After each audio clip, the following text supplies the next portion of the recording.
welcome to Gaston Spotlight. I'm your host, Ashley Para, and with me in the studio today is the founder and CEO of the Dreamer Studio, Spencer Bang. Spencer is here to share his insights into his journey building the Dreamer Studio, how the organization empowers young artists through creative expression, and the impact their programs are having in the community. Welcome, Spencer. Thank you so much for coming in today. Thank you so much for having me. It's a pleasure to be here.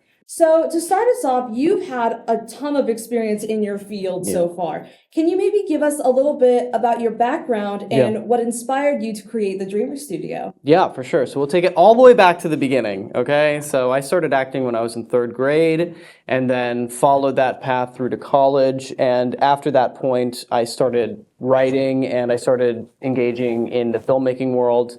And I spent a lot of time on indie sets for feature films, short films, television stuff, and developed a real interest in creating in that world. And so I started my own company that's different than this company. I'm trying not to make it too confusing, but I started Nightwire Films, which is a production company that I've been running for 3 years with 2 partners, and we create these kind of like horror shorts together, and we're working on a feature soon. And our style kind of combines Black Mirror and Twilight Zone into one creepy combination. And I started having all of this experience, and I discovered that like collaboration is kind of the foundation of a good product. It's really hard to have a weak team and then build a strong product.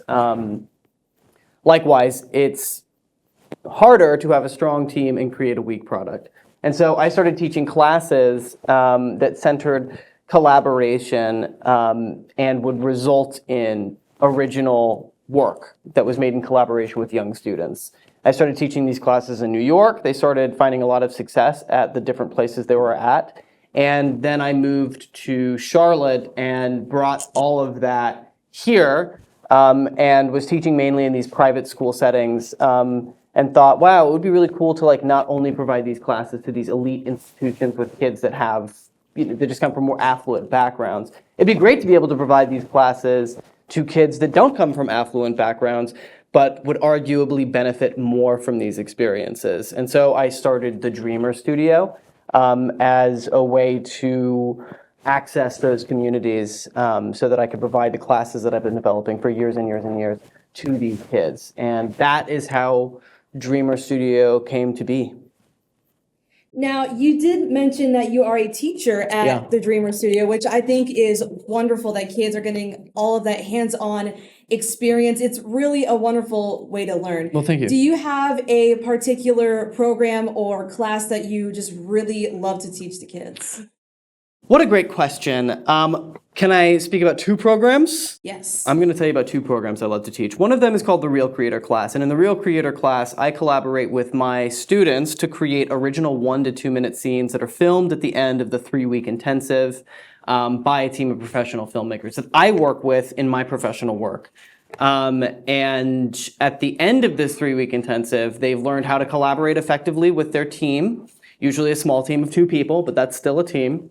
And they have a highly professional reel scene that they wrote and had a hand in creating, because I've discovered that when you create an original scene, you know what that scene requires of you as the performer.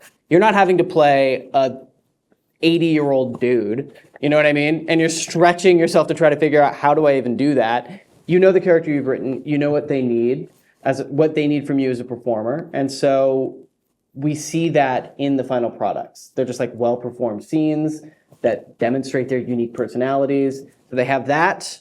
They have this new experience collaborating and these new tools they can use to collaborate effectively, and they also get headshots. So they have this complete audition package at the end of the class that's super good. The other class I love to teach is Dream World, and that's an interactive storytelling class that supports social emotional learning for young kids. And in that class, we learn some sort of conflict resolution or emotional regulation skill at the beginning of class. And in the second part of class, we turn off the lights and we use shadow play and hand puppets and music to create this immersive world where they put these skills to the test. So for example, the shadow whale will appear and require them to calm him down in order to get to the next part of the story. And so we're gamifying social emotional learning with Dream World, and we teach this at a number of different schools around Charlotte. And I love that class. Those are my 2 faves. So building off of that, first Yeah. off, that is amazing Thank that you. kids get to experience that much at such a young age. Oh, yeah. Especially those who really want to go into acting Yeah. or theater, getting that whole package. Yeah. Do you have any options if adults wanted to do that? Oh, yeah, for sure. I mean, Real Creator in particular is appropriate for all age groups. I mean, I find that it's often most useful for people that are getting into the acting world and they don't have the materials they need to start auditioning at a competitive level. Do Real Creator. It's real good. So also building off of that, as the CEO and a teacher, Yeah. how do you balance being a teacher and also trying to build the Dreamer Studio as the CEO? Delicately. It just takes a lot of time. There's a lot of administrative work that needs to go into like reaching new schools and expanding dream worlds, and communicating with participants in any of my classes, and lesson planning. Balancing it is just it's just something you do day by day and you figure out what works best. And as an actor yourself, how would you Yeah. say your experience kind of builds those lesson plans for kids? Oh, just like in a huge way. I have like kind of a unique experience as someone that has been a student, been a practicing actor, and then been someone behind the screen watching people act. And so I know how to engage people that are coming into this world. And I also know what storytellers that are not actors are looking for from actors. And so I think that like, it just helps. I'm able to communicate clearly with actors and help them understand that their job in the context of a story is to tell a very specific part of that story, if that makes sense. Yes. And if they understand what story they're telling, they can angle themselves in that direction with just like a little bit more efficiently. And out of all of these different students that have gotten to grow from your classes, do you have a favorite story from any of your students who's like really shown improvement over the course of your class? Yeah, I think that like particularly with something like Dream World, where I have like a lot of young kids that are just sort of developing their personalities, I often have students come in that are shy, and that aren't super confident expressing their ideas with other people. And the class really gives them the opportunity to express themselves, and they find that there is great bounty in self-expression because I reward it.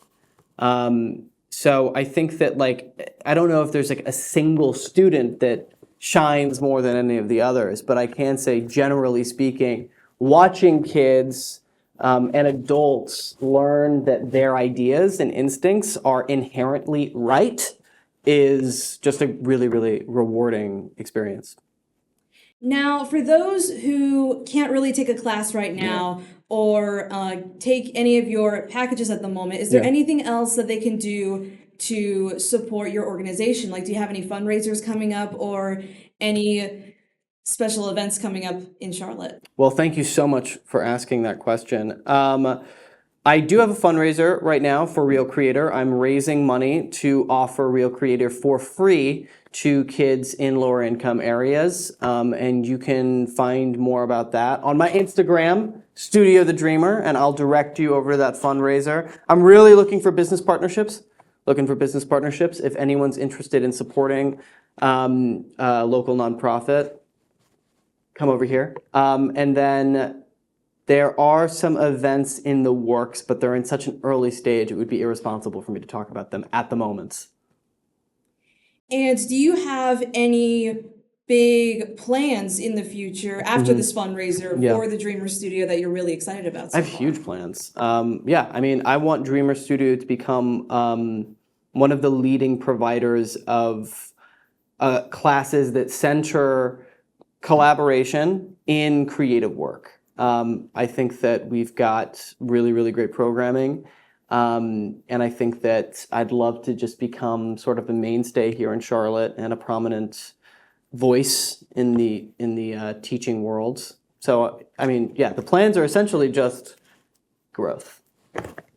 And to finish us off, what is the best advice that you would give anyone who is considering either, joining one of your classes or Yeah. wanting to be a part of your organization, what advice would you give them? Just ask. Literally just hit me up and we can talk about it. There's not a huge barrier to entry. I'm open to speaking with anybody that would like to be involved in what I do. So advice, just do it. Yeah. Well, that is all the time that we have for today. Thank you, Spencer, for joining us. Thanks so much for having me. And if you'd like to see more of what we do here in the audio-video program, you can follow us on Instagram at Gaston Broadcast. I'm your host, Ashley Para, and this has been Gaston Spotlight.